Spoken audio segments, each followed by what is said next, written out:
if you read the leaves, the tea leaves, in fact, we have done a paper and I recommend you read it. We do natural language processing to study the budget speeches of the last 50 years of India's independence.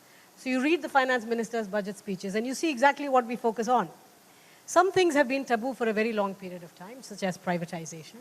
And there is, of course, now an effort to reverse it. It's not an easy task, and I think we all appreciate that. But I think budget is really, we make a bigger deal of it. I think a lot of the action is beyond the budget.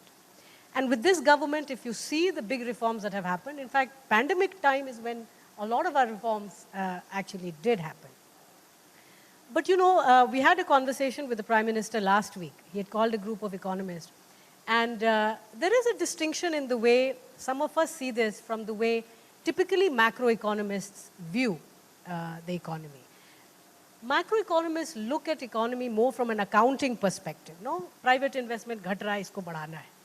Exports बढ़ाना है. So these are like, you know, income is equal to C plus I plus G plus X minus M. But the real economy is much more than that. How do you reverse private investment?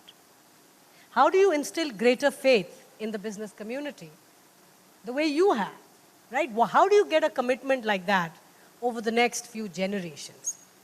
One thing, we have to continue to become more business friendly. And it is, again, not the job of the federal government alone, but you saw the unemployment numbers. The states have a great role to play. And some states have played that role. In fact, this cooperative and sometimes competitive federal structure works in our favor right now. Because we are not losing businesses to outside world. States are losing to one another, so in net, that is still fine for us. But the others are catching up. That's a great thing. That's the beauty of competition in many ways. But human capital, Rajan, is at the end of the day, you build a nation, people build nations, and you build a nation on the back of skilled, educated manpower and healthy population. Strategically, if you see, the OECD countries, which are the richest, most affluent countries, they are aging. And they're aging quite rapidly. No country in the world has managed to reduce healthcare expenditure on account of this. Every country is right now battling healthcare expenditure. Therein lies our opportunity. In fact, even China, the biggest fear that China has structurally, because of some of their faulty policies in the past, but we are where we are, they have a real fear that they are going to become old before they actually become rich. China is a middle-income country today, and not even a high middle-income country. It's a mid-middle-income country. We are a low middle-income country. But the demographics are still in our favor. So if we know that there is a global demand for healthcare, and by healthcare I mean there is human resource in healthcare, so you need more doctors, nurses, etc., paramedics and so on. You also need specialized health IT. In fact, a lot of the AI solutions which are emerging, which are getting deployed in the market, are in healthcare. Because such is the desperation of healthcare costs. You have to reduce it. Then, of course, I mean, we have fancied ourselves, and rightfully so, being pharmacy to the world.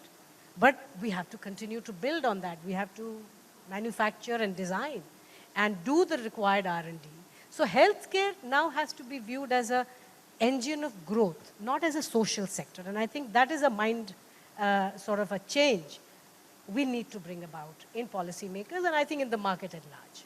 Right? Yeah, I think in health, particularly when we look at, again, the young demography, wellness has become a key driver of that. And if you're looking at, countries around the world, I was in Singapore and I think they're all looking at how the state expenditure will happen towards keeping people healthy rather than addressing, the state subsidies. So I think all of these subjects will become mainstream. And I think India has an opportunity to kind of, take that forward. You talked of China, right? At a time when the world is talking today in, moving, tracks to a supply chain of China plus one, I think 2047 from, everyone should be talking an India plus one strategy, right? And if we have to bring that shift, right? Not only that, it will be China plus India, which is what everybody's talking today, but if the conversation has to be, we have to have an India plus one strategy.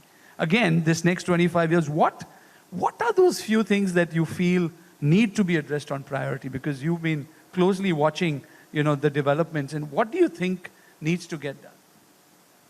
I think earlier the complaint used to be the infrastructure sucks, that it takes forever to move things and so on. I think on the infrastructure front, Rajan, we have come a long way. And I showed you data only for electricity and that too for the poorest.